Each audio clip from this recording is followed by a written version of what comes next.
Welcome back to Brands Hatch. It's the third round of the Lotus on-track Elise Trophy. The race being led, nay dominated, by Jamie Stanley. But here you're looking at a great fight for second place between Steve Williams there, number 18, and Silverstone winner Chris Randall behind him. It's Elise ahead of Europa here. The Lotus Europa in the hands of Chris Randall proved to be a very quick car indeed at Silverstone. But here Steve Williams is going great guns. They may not be able, either of them, to match the pace of Jamie Stanley. But at the moment, this is one of the best battles on track. They're having a great tussle for second position, and Randall closer, coming out of Hawthorns. Looks to make his move as they go towards Westfield. But Steve Williams closes the door. That's Sean Bicknell, who also took a win at Silverstone. He's ahead of Scott Cruikshank, who at the moment is second within the 211 class in the Lotus Cup Europe. And as they come now up towards Westfield, Jonathan Walker is the man heading that division just up the road. There you can see him in the orange 211. Sean Bicknell defending his place resolutely at the moment. The Audi engine next siege turning its way up through the right-hander of Sheen Curve, then it's left at Stirling's, and Cruikshank hooks a wheel onto the grass. He had a big lose here earlier on in the race. He'll be keen not to make another mistake. He gets a much tighter line out of the corner, tries to level with Sean Bicknell as they come down towards the right-hander of Clark Curve, but he hasn't got the grunt in a straight line. That means that he's got to slot back in behind number 19, Sean Bicknell, and also now Cruikshank is being caught. More of the 211s are ganging up on him as they come across the line. Through goes Bicknell. There is Scott Cruikshank, and you can see now that he's having to attack and think about defending all at the same time. Through Paddock Hill Bend, Scott Cruikshank much quicker and much tidier as well, because Bicknell goes wide. Scott Cruikshank makes a move on the inside, but Sean Bicknell slams the door in his face, carries too much speed into the corner and runs wide. One place lost. Through goes Cruikshank. Sean Bicknell on the back foot now, trying to defend as they head down towards the braking area for Graham Hill Bend. You can see that he's coming under more and more pressure. Scott Cruikshank up and past him, and now as they go up towards Surtees, it looks like Simon Deacon is trying to find a way past as well. He is. Deacon right there in the next of the 211s. Great mix of cars on track, and it all gives some tremendous racing. Sean Bicknell took a win at Silverstone, so did Chris Randall, and Randall's tried to take second place here. Look on the inside, forces Williams wide over the curb, and he's done it. Chris Randall goes through, up now into second position. Straight away though, Steve Williams is back on his case, trying to retake the place as they come through Sheen Curve down towards Stirling's. There's just about room on the inside, but Williams thinks better of it and goes to the outside line instead. A replay of how Chris Randall made the move, very quick through Hawthorns. There was room on the inside, left his braking as late as he dared, just managed to, despite using the curb, find enough room on the inside. Steve Williams forced to give him a bit more room by going over the curb, and Randall comes out ahead then.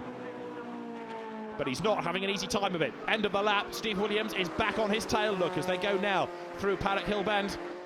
Steve just clips the curb on the inside of the circuit there, and as they head up towards the hairpin at Druids, these two together, so for that matter, are the 211s.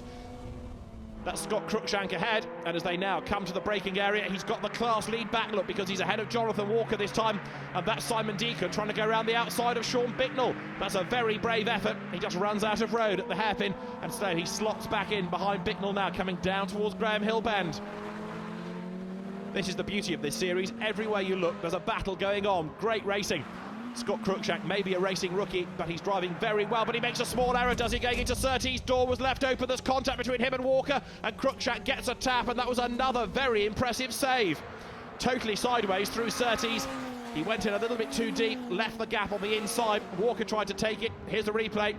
That's just after the contact, and so as Scott Cruikshank just hangs on to the car. I think, to be fair to him, Walker had slowed down there just to make sure he didn't get caught up in an incident. The two of them can carry on their battle. Chris Randall also on the limit of adhesion going through Paddock Hill Bend. He's keeping Steve Williams behind him, and Ben Pitch is in fourth place and getting closer all the time. Out of the hairpin. They're about to drop now down towards the left-hander at Graham Hill Bend, and Steve Williams there runs wide and kicks up the dirt. Another replay of dramas that have gone on in the race. Tony Various sideways, whoops, coming out of Surtees, loops it, heads to the barrier, and clang. Driver's side on, clatters into the metalwork. That could well be the end of his race. Now, are we going to have Ben Pitch gain more ground before the end? He's in fourth place and he's closing on Steve Williams as they come now towards Westfield.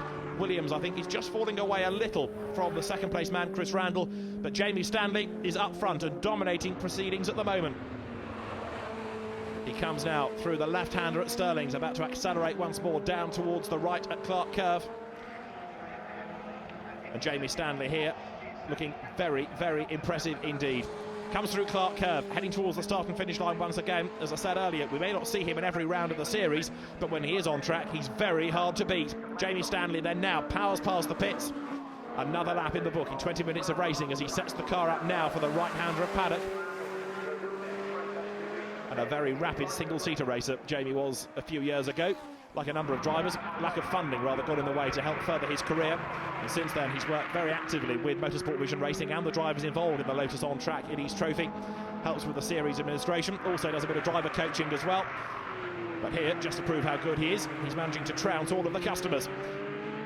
Now the battle for third place being interrupted by traffic a little bit here, look, because slower cars getting in the way of Ben Pitch.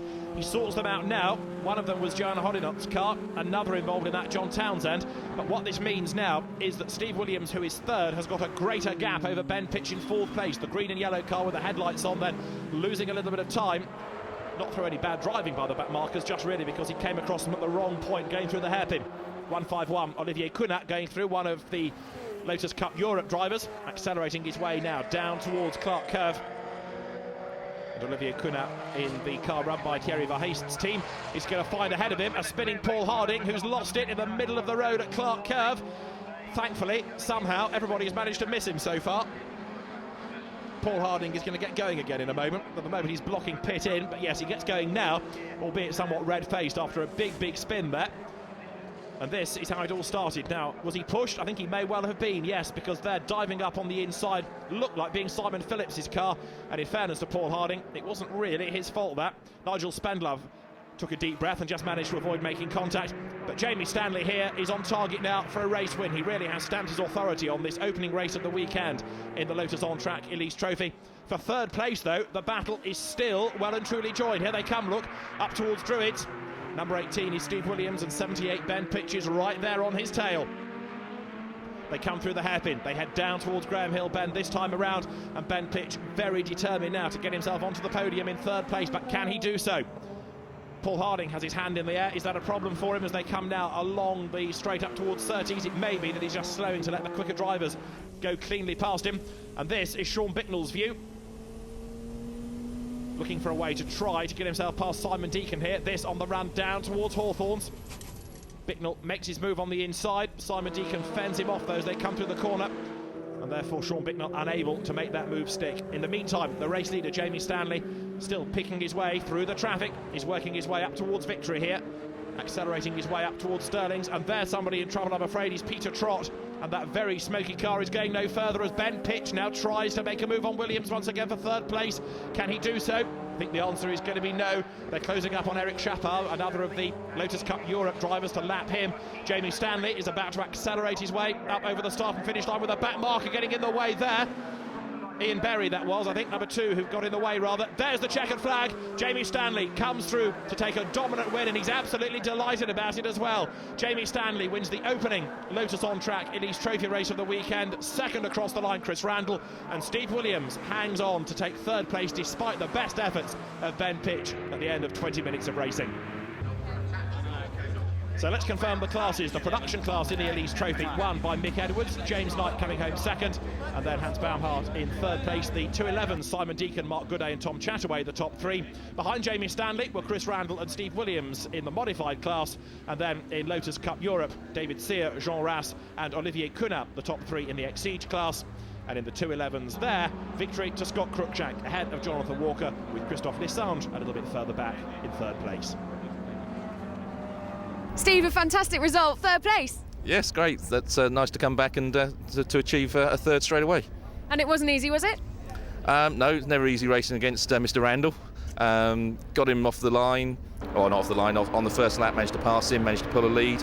And then we had the safety car out, and then he managed to overtake me in exactly the same spot I overtook him. And I'd much rather finish second or third, overall, and have a good clean race like that with someone like Chris than to win by a mile. Not an easy race, was it? No, I took the lead off the start. I think Jamie dropped a gear or something, and but I've had terrible problems with the brakes. I didn't trust them, so he got past me, Steve got past me. Then I had a good ding-dong with Steve to get past again. And yeah, it ended up in second, and Jamie was too quick and too far away to catch him by then. It's nice for you not to respond saying it was boring. No, it's been fun. I mean, you know, I've to some degrees I've crippled myself in bringing out a new car, but I enjoy developing it, and it's getting faster every time. So hopefully next race I'll be somewhere near Jamie if Jamie can stay in the series, which would be great. Jamie, you're quite a lot quicker than your competitors out there. You started on pole, you carried it through to win the race. Yeah, it's a great weekend. You know, I spend so much time looking after them when I'm not racing. It's nice to be able to come out and race with the guys again.